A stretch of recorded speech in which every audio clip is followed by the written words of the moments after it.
오늘도 우리 기뻐하는 교회 예배 함께 하신 여러분들을 주님의 이름으로 사랑하고 축복합니다. 우리 앞뒤 좌우에 계신 분들과 함께 인사하겠습니다. 보고 싶었습니다. 반갑습니다. 인사하겠습니다.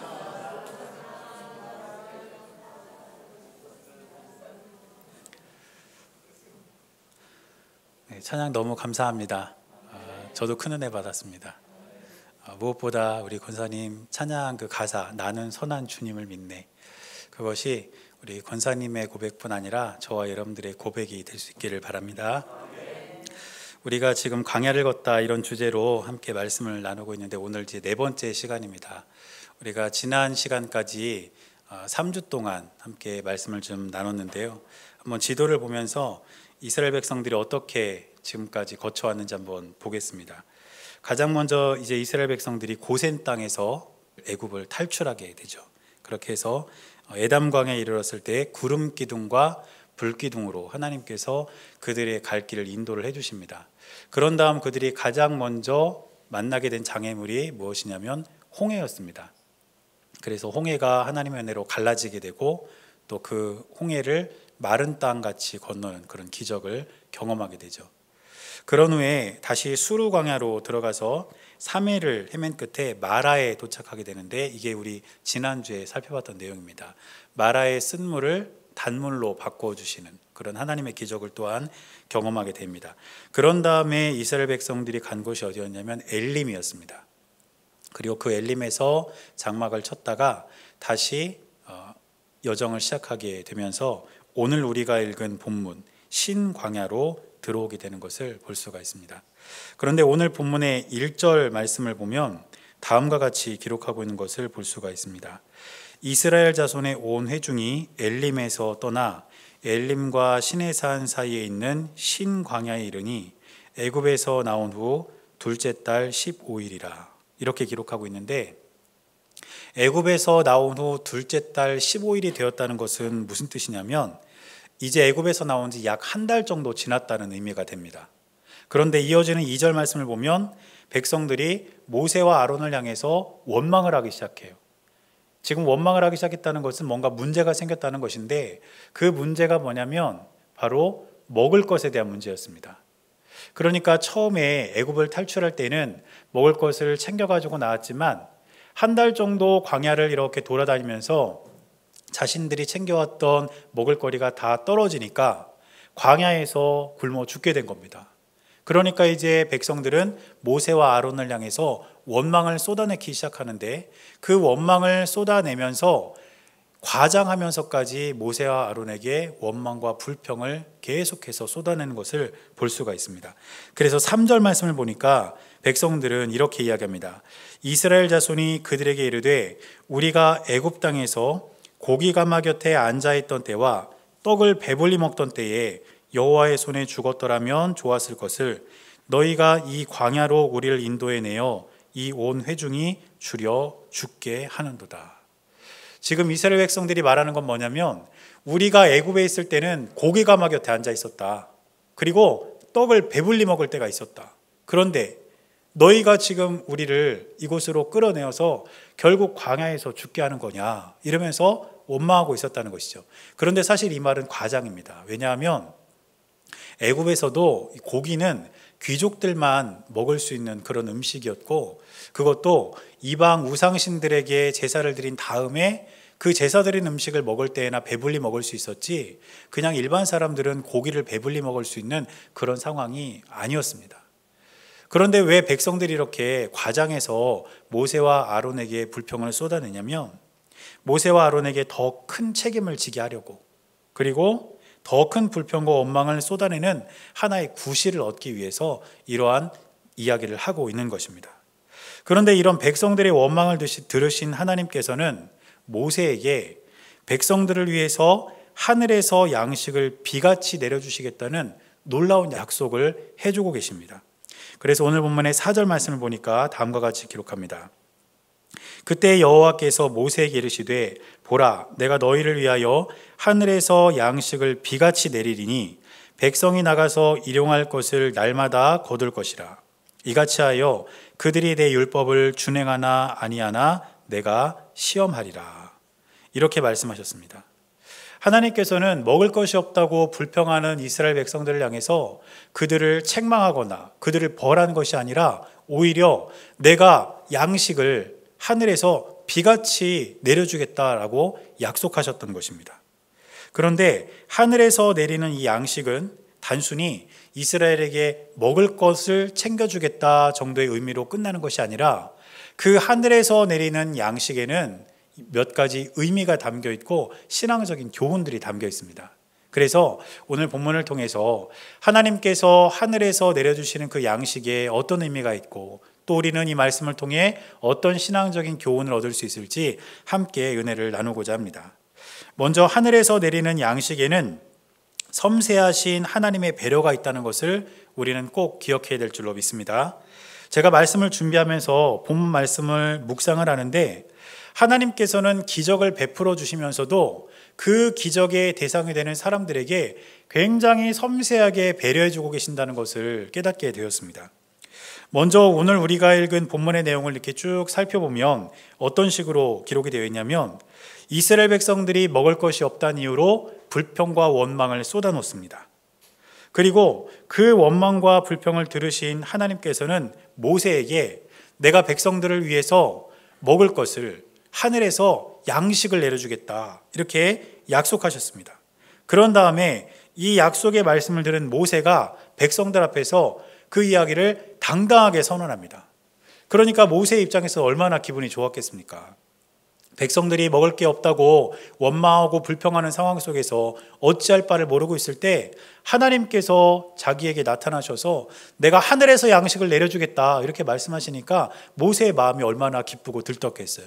그러니까 모세는 백성들 앞에서 당당하게 이야기합니다. 그런데 오늘 본문의 8절 말씀 보니까 모세가 뭐라고 이야기했냐면 이렇게 이야기합니다.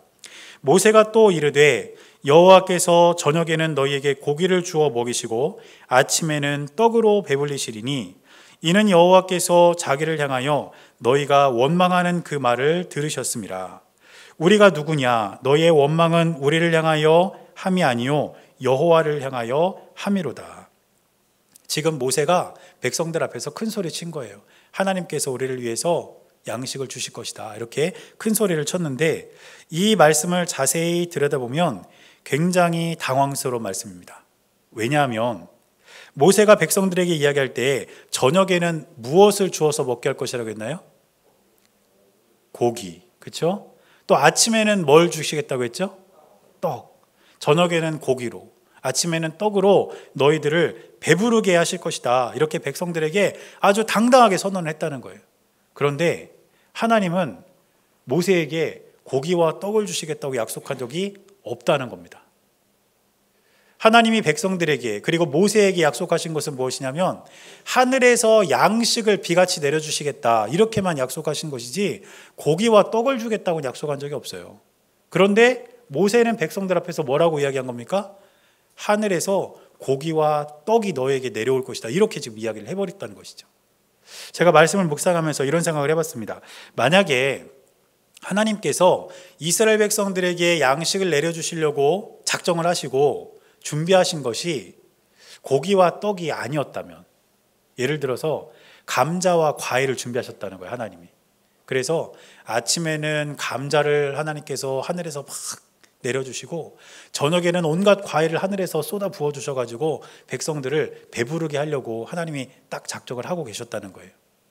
그리고 만약에 실제로 하나님이 정말 감자와 과일을 하늘에서 막 쏟아 부어 주셨다면 백성들은 그 상황을 보면서 어떻게 이야기했을까요? 그걸 먹으면서 배는 불렀겠죠. 그런데 모세를 향해 아마 이렇게 이야기했을 겁니다. 저거 이단이구만.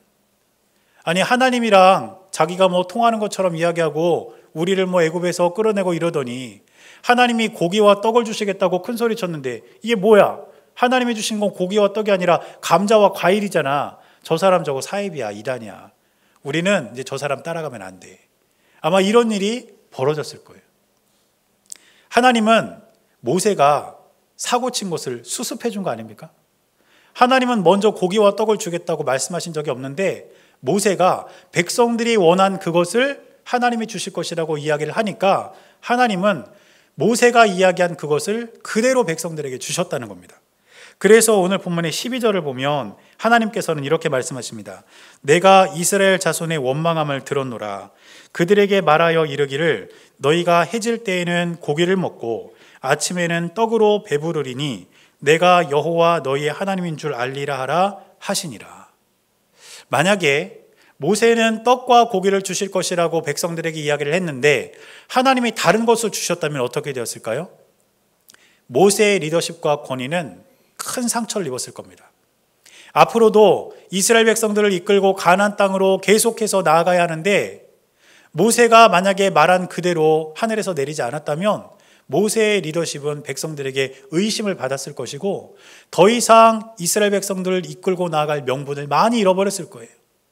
이처럼 하나님께서는 모세의 권위를 세워주시기 위해서 모세의 리더십에 상처가 생기지 않게 하기 위해서 모세가 사고친 것을 수습해 주시면서 세심한 배려로 모세를 그들에게 세워주셨다는 것입니다. 그냥 그들에게 기적만을 베푸신 것이 아니라 이처럼 하나님은 작은 부분까지 생각하시면서 이스라엘 백성 공동체를 유지하기를 원하셨고 모세의 리더십과 모세의 권위를 세워주시는 섬세한 배려를 아끼지 않으셨다는 것입니다. 그리고 또 우리가 읽지는 않았지만 13절 말씀을 보면 하나님께서 내려주시겠다고 약속하신 고기가 어떤 고기인지가 나옵니다. 그 고기가 뭐죠? 메추라기입니다. 메추라기. 하나님께서는 메추라기를 내려주셨는데 우리가 성경에서 보면 먹을 수 있는 고기들 중에서 이 메추라기는 익숙한 고기가 아니에요. 사실은 우리에게 성경에서 익숙한 고기는 소나 양이나 염소나 이런 게 우리에게 훨씬 더 익숙합니다. 그리고 하나님께서 나중에 이제 백성들에게 이렇게 말씀해 주시기를 소나 양 또 염소 이런 것을 먹는 어떤 규례들도 말씀을 해 주시지 않습니까? 그래서 우리에게 익숙한 고기는 소나 염소나 양이 훨씬 더 익숙합니다. 그런데 하나님은 왜 이스라엘 백성들에게 고기를 내려주시면서 소고기나 양고기를 주시지 않고 메추라기를 내려주셨을까? 이런 생각도 해보게 됩니다. 그러면서 제가 이렇게 생각해 봤어요. 만약에 어느 날 이스라엘 백성들이 저녁에 문을 열고 밖을 딱 나가봤는데 소가 한 10만 마리가 마당에서 막 큰 눈을 껌뻑껌뻑거리면서 이스라엘 백성들 이렇게 쳐다보고 있으면 그거 먹어야 되잖아요. 언제 잡아먹어요, 저녁에? 그 소를 어떻게 잡아먹습니까? 잡아서 그 손질하고 요리하는데 시간이 어마어마하게 걸릴 거 아니에요. 그런데 메추라기는 어떨까요? 메추라기. 제가 메추라기를 찾아봤더니요, 한 20cm 정도 된대요. 그러니까 우리가 아는 닭보다도 조금 더 작은 크기인 것 같아요. 하나님께서는 이스라엘 백성들에게 고기를 주실 때도 이런 배려를 하시지 않았을까? 그냥 막 엄청나게 큰 짐승들을 그냥 막 쏟아 부어 주셔가지고 그거 밤새도록 손질해서 먹기 힘들게 만드신 것이 아니라 고기를 먹을 때도 간편하게 그리고 쉽게 먹을 수 있도록 우리에게는 좀 낯선 메추라기를 보여주신 것이 아닌가, 이런 생각도 해보게 되었다는 것이죠. 하나님께서는 이스라엘 백성들의 원망을 듣고 그들의 필요를 이렇게 채워주셨는데 그 과정에서도 아주 섬세한 배려를 아끼지 않으셨다는 것입니다. 사랑하는 여러분, 우리가 인생의 광야길을 걸을 때에 하나님께서는 저와 여러분들에게도 섬세한 배려를 아끼지 않으실 줄로 믿습니다. 제가 이 말씀을 준비하면서 제가 그동안 하나님께 기도응답 받았던 것을 떠올려 봤어요. 그런데 그것은 단순히 기도응답으로 그친 것이 아니라 그 과정과 그 내용 안에서 하나님이 얼마나 섬세하게 저를 배려해 주시고 얼마나 하나님께서 저의 길을 선한 길로 인도해 주셨는지 다시 한번 깨닫게 되었습니다. 하나님께서 여러분들에게 기도응답을 해주셨다면 그 기도응답의 내용을 들여다보십시오. 그러면 그곳에서 섬세한 하나님의 배려를 발견할 수 있을 것입니다. 그리고 여러분들이 지금 기도하고 있는 기도의 제목들이 있다면 그것이 반드시 응답될 것이라는 믿음을 가지고 기도하시기를 바랍니다. 그리고 그 기도 응답이 되었을 때에 그곳에는 하나님의 세심한 배려가 분명히 드러나게 될 줄로 믿습니다. 이처럼 저와 여러분들의 삶에도 섬세한 배려로 응답하실 하나님을 우리가 기대하면서 오늘도 믿음으로 살아갈 수 있는 저와 여러분들의 삶이 될 수 있기를 주님의 이름으로 간절히 축원합니다. 두 번째로 하나님께서는 하늘에서 내리는 양식을 통해서 백성들의 믿음을 확인하고 그들의 믿음을 훈련시키셨습니다. 하나님께서는 이스라엘 백성들이 출애굽을 하고 또 광야의 길에 들어선 이후에도 계속해서 기적을 베풀어 주셨습니다. 예를 들면 애굽을 탈출할 때 10가지 재앙을 통해서 그들에게 하나님의 기적을 보이셨고, 또 구름 기둥과 불 기둥을 그들 앞에 보여주시면서 기적을 나타내셨고, 홍해가 갈라지는 기적도 보여주셨고, 마라의 쓴물이 단물이 되는 기적도 보여주셨습니다. 이러한 기적들은 하나님의 살아계심을 백성들에게 증명함과 동시에 하나님의 인도하심이 그들에게 있다는 것을 분명히 하게 하시려는 하나님의 의도였습니다. 그런데 오늘 우리가 본문을 통해서 발견할 수 있는 이 기적에는 한 가지 목적이 더 추가되어 있습니다. 하나님께서 백성들을 향해 양식을 하늘에서 비같이 내리시는 것 또한 분명한 기적이지만 여기에는 또 한 가지 목적이 있다는 것입니다. 그것이 무엇이냐면 오늘 본문의 4절 뒷부분에 보면 우리가 그것을 알 수가 있습니다. 4절 뒷부분에 보니까 이렇게 기록합니다. 이같이 하여 그들이 내 율법을 준행하나 아니하나 내가 시험하리라. 하나님께서는 하늘에서 양식을 내려주시고 그 양식을 거둠에 있어서 하나님의 말씀에 순종하는지, 하나님의 말씀에 따라서 그들이 살아가는지를 하나님께서는 시험하셨다는 것입니다. 오늘 본문에는 율법이라고 기록되어 있는데 원어의 원래 의미를 보면 율법이라기보다는 지시라고 번역하는 것이 더 맞습니다. 그래서 하나님께서 만나를 거둠에 있어서 지시하셨다는 거예요. 어떻게 거두어야 한다, 어떻게 먹어야 한다, 이것을 지시하셨는데 하나님께서 지시하신 대로 이스라엘 백성들이 순종을 하느냐 하지 않느냐, 이것을 지금 시험하고 계신다는 것이죠. 그러면 만나를 거두는 방법에 있어서 하나님께서 지시하신 것이 무엇일까요? 그 방법은 16장 전체에 걸쳐서 기록이 되어 있습니다. 그 내용을 요약하자면 만나를 거둘 때에는 그날 먹을 양만 거두어야 합니다. 다음날 먹을 것까지 미리 거두면 안 돼요. 그날 먹을 양만 거두어야 합니다. 그런데 안식일 전날에는 2배를 거두어야 합니다. 왜냐하면 안식일은 하나님께서 안식하시는 날이기 때문에 만나가 내리질 않아요. 그러니까 안식일 전날에는 2배를 거두는 것이죠. 다시 말해서 매일매일 먹을 양만큼 거두되 안식일 전날은 2배를 거두어라. 이것이 바로 만나를 거두고 먹는 것에 있어서 이스라엘 백성들에게 지시하신 내용이었습니다. 그런데 하나님께서 지시하신 내용대로 백성들이 행한다는 것은 믿음이 없이는 할 수 없는 일이었습니다. 왜냐하면 만약에 오늘 만나가 내려가지고 그것을 내가 먹으려고 거두었는데 하나님께 대한 믿음이 없으면 내일 또 만나가 내릴지 어떻게 압니까? 그러니까 내일 먹을 것까지 미리 거둬야 되는 거예요. 왜냐하면 오늘 먹을 것만 거두었다가 내일 안 내리면 큰일 나지 않습니까? 또 안식일 전날에도 그동안 보니까 매일매일 내렸단 말이죠. 그런데 내일 안 내릴 거라고 하나님께서 말씀하셨는데 아니 분명히 매일매일 내렸는데 뭘 내일 안 내릴 것이라고 그렇게 말씀을 하시나. 그러면서 안식일에도 들에 나가보는 사람이 있었다는 것이죠. 이처럼 만나를 거두는 방식과 또 만나를 먹는 그 방식은 하나님의 말씀에 순종하지 않으면 할 수 없는 일이었다는 것입니다.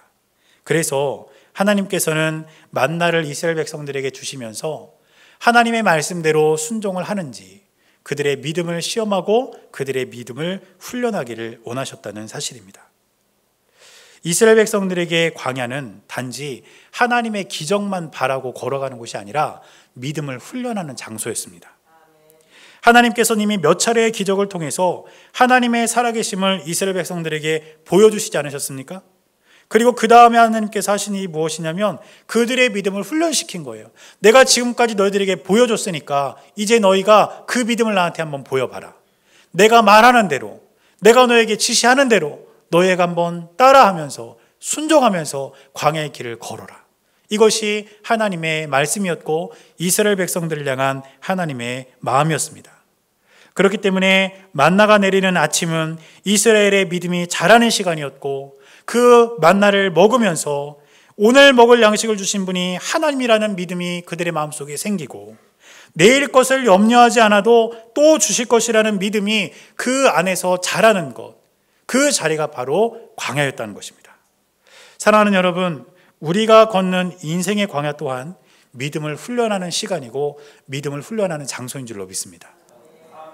아기가 태어나서 지혜가 자라고 몸도 자라는 것처럼 우리의 신앙, 우리의 믿음도 자라야 합니다.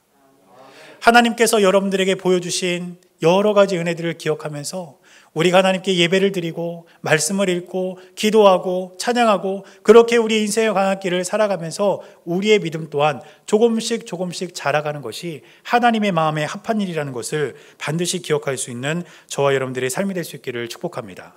그래서 우리는 인생의 광야길을 걸어가면서 우리가 그곳에서 한없이 주저앉고 낙심하는 것이 아니라 우리의 믿음이 훈련되어지고 우리의 믿음이 더욱더 굳게 세워지고 그러므로 말미암아 우리의 인생의 광야길을 믿음으로 승리할 수 있는 저와 여러분들의 삶이 될 수 있기를 주님의 이름으로 간절히 축원합니다.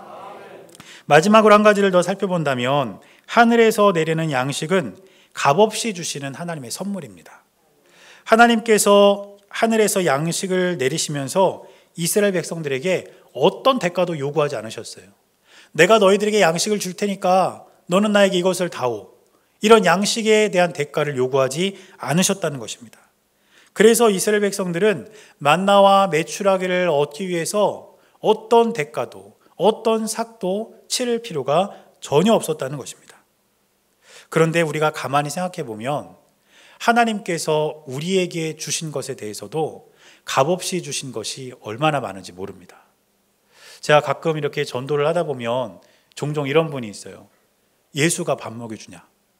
혹시 들어보셨나요? 저는 그런 분들 몇 번 만난 것 같아요. 이렇게 예수님 믿으세요. 교회 나오세요. 이렇게 이야기를 하면요. 아니 예수가 밥 먹여주냐고. 교회 가면 하나님이 밥 먹여주냐고. 이렇게 저한테 막 따지고 묻는 분들을 종종 만나요. 마치 예수님 믿는 사람들, 교회 다니는 사람들을 조롱하듯이 그렇게 이야기를 하는데 엄밀히 따져보면 그 말이 맞습니다. 하나님이 우리 밥 먹여주는 것 맞고요. 예수님이 우리 밥 먹여주는 거 맞아요. 왠지 아십니까? 우리가 이 세상을 살아가면서 우리에게 필요한 음식, 우리에게 필요한 양식을 어디서 얻습니까? 이 땅에서 얻잖아요. 그리고 바다에서 얻잖아요. 이 땅을 창조하신 분이 누구십니까? 하나님 아니십니까? 그곳에 온갖 종류의 곡식을 심으시고 채소가 자라게 하시고 나무를 심어주시고 과일이 열리게 하신 분이 과연 누구냐는 거예요. 지금이야 우리가 땅을 쪼개가지고 이것은 내 땅, 네 땅 하면서 뭐 사고 팔기도 하지만 원래 이 땅의 주인은 하나님이시잖아요. 그리고 이 땅에서 그러한 곡식들과 그러한 음식들이 자라나게 하신 분도 하나님 아닙니까? 우리가 열심히 일을 해서 돈을 벌고 그 돈을 가지고 음식을 사 먹지만 우리가 돈을 주고 음식을 사 먹을 때 그것은 그 곡식과 과일이나 채소를 재배한 분들의 수고에 대한 대가이지 그것을 자라나게 하신 하나님에 대해서 우리가 뭔가를 드리는 것은 아니라는 거예요. 사실은 그냥 둬도 자라나잖아요. 그러나 우리가 조금 더 좋은 품종을 얻고 또 더 많은 수확을 얻기 위해서 우리가 그 곡식들과 과일들을 우리가 돌보고 그렇게 키우는 것 아니겠습니까? 하나님께서 자라게 하시고 하나님께서 이 땅에 주신 것으로 우리는 먹고 산다는 것입니다. 바다에 있는 물고기 마찬가지 아닐까요? 우리가 고등어를 사 먹고 갈치를 사 먹지만 우리가 고등어와 갈치의 그 값을 사람들에게 주는 것은 그것을 바다에서 건져 올린 어부들에게 우리가 수고의 대가로 주는 것이지 고등어가 원래 있게 하고 갈치가 원래 있게 한 하나님에 대해서 우리가 그 값을 드리는 것은 아니라는 것입니다. 그렇기 때문에 우리가 음식을 먹고 살아감에 있어서도 하나님께서 우리에게 값없이 주신 것을 우리는 누리며 살아가고 있는 것입니다. 또 우리 생존에 필수로 필요한 공기, 햇빛, 우리가 무의식 중에 이런 것들을 누리고 살지만 이것은 다 하나님께서 우리에게 값없이 주신 것 아닙니까? 우리는 다 그런 거 누리고 산다는 것이죠. 우리도 역시 이스라엘 백성들과 마찬가지로 하나님께서 주신 값없이 주신 그 은혜로 인해서 오늘을 살아갈 수 있게 된다는 것입니다. 그런데 이스라엘 백성들은 이처럼 대가 없이 값없이 하나님의 은혜로 만나와 메추라기를 먹었음에도 불구하고 이들에게는요 감사가 없었어요. 어디를 찾아봐도 이스라엘 백성들이 만나와 메추라기를 먹으며 감사했다는 말씀이 없습니다. 하루 이틀 먹은 것도 아니잖아요. 40년 동안 먹었습니다. 그런데도 하나님께 감사하기는커녕 어려운 일이 있을 때마다 불평하고 원망하고 하나님 앞에서 온갖 나쁜 말들을 쏟아낸 것이 이스라엘 백성들의 모습 아니었습니까? 그런데 그 백성들의 모습 안에서 혹시 우리의 모습이 보이진 않습니까? 우리가 하나님께로부터 값없이 받은 것이 참 많은데, 그리고 우리가 그것을 누리면서 살아가고 있음에도 불구하고 감사하지 못하고 하나님을 원망하고 불평하면서 우리가 살아가고 있다면 우리는 감사를 회복해야 될 줄로 믿습니다. 하나님께서 저와 여러분들에게 아낌없이 주신 것, 값없이 주신 것, 그것이 우리에게는 너무너무 많이 있다는 것을 기억하시고 우리가 하나님께 늘 감사하면서 하루하루를 믿음으로 살아갈 수 있는 저와 여러분들의 삶이 될 수 있기를 주님의 이름으로 간절히 축원합니다. 이처럼 하나님께서는 이스라엘 백성들에게 양식을 내려주시면서 단지 그것을 먹을 것을 채워주는 것으로 그친 것이 아니라 그 안에 하나님께서 백성들에게 전하고자 하시는 의미를 담아서, 그리고 신앙적인 교훈을 담아서 그들에게 내려주셨고, 그 만나를 거두고 먹음에 있어서 그들의 믿음과 신앙이 훈련되고 자라게 하셨던 것입니다. 그런데 신명기 8장 말씀을 보면 3절 말씀에 하나님께서 이스라엘 백성들에게 만나를 주신 이유가 분명하게 기록이 되어 있습니다. 신명기 8장 3절 말씀을 보면 이렇게 기록합니다. 너를 낮추시며 너를 줄이게 하시며 또 너도 알지 못하며 내 조상들도 알지 못하던 만나를 내게 먹이신 것은 사람이 떡으로만 사는 것이 아니요 여호와의 입에서 나오는 모든 말씀으로 사는 줄을 내가 알게 하려 하심이니라. 만약에 하나님께서 이스라엘 백성들에게 먹을 것만 주시기를 원하셨다면, 그냥 그것으로만 이스라엘 백성들에게 채워주시기를 원하셨다면 그냥 만나만 주고 알아서 먹으라고 하면 될 일이었습니다. 오늘 먹을 양만 거둬라, 안식일 전날에는 2배를 거둬라, 이런 거 말할 거 없이 그냥 만나와 메추라기를 주시고 알아서 먹어라, 내가 40년 동안 너희들한테 줄 테니까 알아서 보관을 하든지 저장을 하든지 알아서 먹어라, 하나님께서 이렇게 하셨어도 될 일이었다는 거예요. 그런데 하나님께서 만나와 메추라기를 통해 이스라엘 백성들에게 양식을 주신 이유는 그들에게 진짜 중요한 게 만나와 메추라기가 아니라는 것을 알게 하려 하시기 위함이었다는 것입니다. 그러면 무엇이 더 중요할까요? 하나님의 말씀입니다. 만나를 주신 다음에 하나님께서 그들에게 주신 말씀에 순종할 때에만 그 만나를 거두고 먹을 수 있었던 것 아닙니까? 그렇기 때문에 그들에게 중요한 것은 만나가 아니에요. 하나님의 말씀입니다. 그들에게 중요한 것은 내가 얼마나 하나님 말씀을 잘 지키느냐, 내가 얼마나 하나님 말씀에 순종을 하느냐, 이것이 이스라엘 백성들에게 중요한 것이었고, 이것이 바로 이스라엘 백성들의 굶주린 배를 채울 수 있는 방법이었던 것입니다. 그래서 하나님께서는 이스라엘 백성들에게 만나를 주시면서 그냥 그들의 줄인 배만 채우신 것이 아니라 하나님의 말씀에 순종하도록 그들에게 말씀해 주신 것입니다. 그렇다면 우리에게도 이 세상을 살아가면서 정말 중요하고 필요한 것이 무엇인지를 분명히 깨닫게 되는 것입니다. 우리에게는 이 세상을 살아가면서 떡이 필요합니다. 우리에게 필요한 것들이 분명히 있습니다. 그러나 그것보다 더 중요한 것은 하나님의 말씀인 줄로 믿습니다. 우리가 하나님 말씀에 순종할 때에, 그 말씀을 듣고 행할 때에 우리에게 만나가 내리고 우리에게 메추라기가 내리는 것이지, 하나님 말씀은 순종하지 않고 하나님 말씀은 들은 척도 하지 않으면서 만나만 따라가고 메추라기만 따라가는 인생을 산다면 우리의 손에는 썩은 만나만 남게 되는 것입니다. 사랑하는 여러분, 저와 여러분들에게 주신 하나님의 말씀이 우리의 삶을 이끄신다는 사실을 기억하시기를 바랍니다. 그래서 우리는 그 어떤 것보다 하나님의 말씀이 우리 삶 가운데 가장 중요하다는 사실을 기억하시고, 하나님의 말씀이 들릴 때마다, 기록된 하나님의 말씀을 펴서 읽을 때마다 그 말씀 속에서 오늘 하루를 살아갈 수 있는 힘을 얻고 그 말씀을 통해 믿음으로 승리할 수 있는 여러분들의 삶이 될 수 있기를 주님의 이름으로 간절히 축원합니다. 기도하겠습니다. 사랑하는 하나님, 하나님께서 하늘에서 내리시는 양식을 통해 이스라엘 백성들에게 주신 하나님의 마음을 기억합니다. 또한 그들의 믿음을 훈련시키기 원하셨고 그들의 믿음이 성장하기를 원하셨던 하나님의 마음을 우리가 또한 헤아리게 하셔서 지금도 우리의 삶 가운데 함께 하셔서 우리에게 모든 것을 값없이 은혜로 주신 하나님과 늘 믿음으로 동행하는 우리의 삶이 될 수 있도록 인도하여 주옵소서. 또한 우리가 그 무엇보다 하나님 말씀의 소중함을 깨닫게 하시고 늘 말씀에 따라 승리하는 주님의 귀한 자녀들이 될 수 있도록 우리의 삶을 인도하여 주시옵소서. 주님께서 함께하여 주실 것을 믿으며 살아계신 예수님의 이름으로 간절히 기도드렸습니다. 아멘.